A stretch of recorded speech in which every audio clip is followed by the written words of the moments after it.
Pinky to die for. Pinky to die for. Pinky to die for.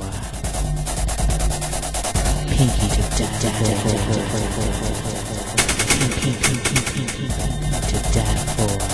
Classic and techno. Super high jewelry. Detroit underground. 313.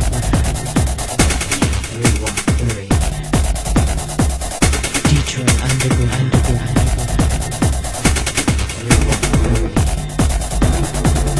Detroit underground. Hello everybody, it's Pinky. I wanted to try to finish the video that I made on hemp jewelry making, and I've been trying my best to figure out the best angles to do this, and for me there is none. But what there is that I can do is I can put the links to some other hemp jewelry making videos up in the sidebar, and you all can go and reference those. There are quite a few on YouTube that are very clear and that are very good, so you can go there just to get a reference or maybe a closer shot than I may be able to give you. So what I'm going to do is I'm going to start one off for you just so you can see how to tie the knot or whatever, and I'm going to show you the one basic knot that is the foundation of most of the jewelry that is made, which is a square knot. And I started another jewelry piece, and what I'm going to do is use that jewelry piece to show you how to add beads and things like that to it. So we'll just see how it goes. So what I did was, let me back up a little bit. Whoops. Okay, I cut two pieces of hemp, a long piece and a short piece. And the short piece is always your carrier piece, which is what you're going to wrap or tie your knot around. And it's very easy. So I have two pieces of hemp here, and you get them even in the middle, and as you can see, I'll bring it up here, the short pieces are there in the middle. So how you start it off is you just have a loop here. You can leave it maybe a ½ inch big, because this is going to work as your clasp when you're finished with the piece, in order to hook the knot through, in order for the piece to hold. You just tie a simple knot around it like this in the circle. Oops. Just tie simple knot like that. So you've got the loop here, and now you've got your pieces of hemp. And what I'm going to do is I'm going to change the angle of the camera and show you how to start off a square knot. Okay, so you need something in order to hold your piece down, so it's easier for you to just grab it and do what you have to do, and it won't be sliding. I happen to have this jewelry making thing here, and I just stick a little crochet hook in one of the holes to hold it. But the thing that I've seen most people do is just simply take a piece of tape and tape this end down to the table so it won't slide away. You know, when you're doing it, stick a coffee mug on it, do whatever you got to do so it doesn't slide. Okay, so what I have here is 4 pieces of string, and the 2 shorter pieces should be in the middle at all times. To start this square knot off, you take either side, it doesn't matter, and you place the string over the top of the 2 in the middle like that. Now the trick to this is that the other piece goes under like that and through the loop, okay? And you pull it through, and then you simply just pull the knot upwards like that. Then you go on the other side, make the loop over here, under that, and through. Pull it through, and then up again.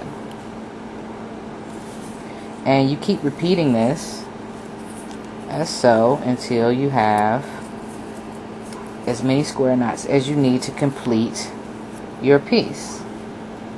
You keep alternating sides.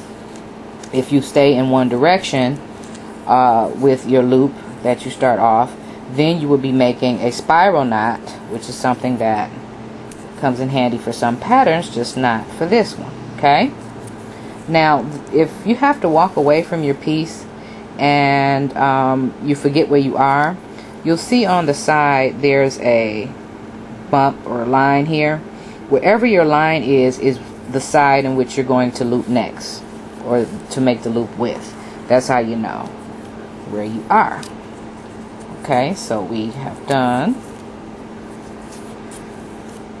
a few, and I'm just gonna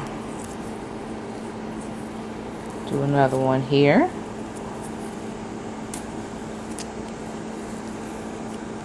So you can see the pattern. Okay, so I'm going to take this off of here and show you the square knot right here.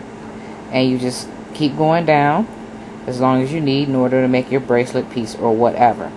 Okay, so what I've done is I've started another piece of jewelry, which I've added beads to it, and I'm going to start finishing one side of that for you. Okay, so I'm going to put this back up here. And this particular piece that I'm making,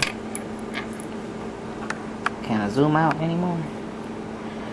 Okay, this particular piece is going to have a shell on the bottom, and as you can see, I've already added a piece, and I've gone up a little bit into the design, and I've left this side blank.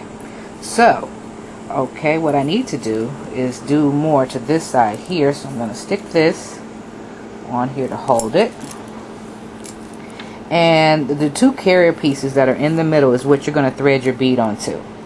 And you just simply take the bead, stick it through the hole in the bottom, and then slide your piece up like that. Now you're doing the same square knot pattern in order to hold your bead. So you have it here, my line is on this side over here, so this is where I'm going to start. And I simply do the square knot pattern again over under that, and then I pull it up, then I go to the other side,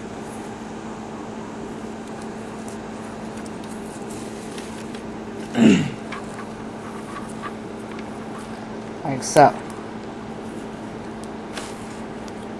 I'm hoping that you can see this. Like I said, I know my camera angles are probably not the best, but there are quite a few videos out here on YouTube that will be sufficient enough for you to catch on to what you're doing here.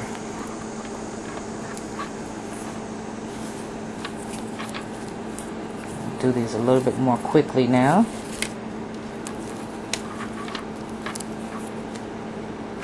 And when you're pulling these, pull it pretty tightly so it doesn't slide, and so that each time, you know, you're making a uniform size knot.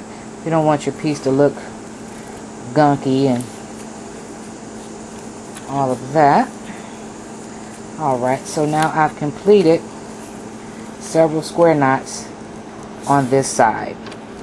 And this pattern that I've done here is a little bit intricate. We're not going to get into that right now, but I just wanted you to see that, you know, I started my square knots here, and in this particular piece I divided it, so I started off with 8 pieces of string instead of 4, and I branched it out on either side. And to start the pattern or design, I just started adding beads where I felt they were appropriate. And on this one side, I'll take this off so you can see, on this one side I have a silver bead here to match the shell bead, and then in the middle I decided to go with an ocean blue and make something like that.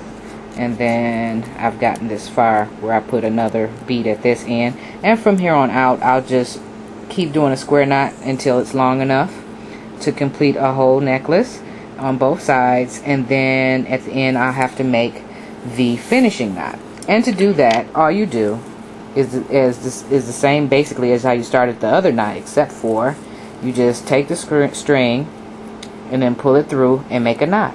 Okay, so let me show you another finished piece, and then I'll show you really quickly how you slip that on. Okay, here's a finished piece of jewelry. This happens to be an anklet, but as you can see, I just made a knot and I put a bead on the end. You don't really have to. I just chose to on this one. And you have the knot that you made, and the only thing that you do in order to hold this on while you're wearing your jewelry is take this knot and slip it over your bead, and that's it. There you go. you're going to have a perfect jewelry piece that will not come off. Okay? So I hope that was helpful, and I'll try to do a slideshow. Thanks. Bye.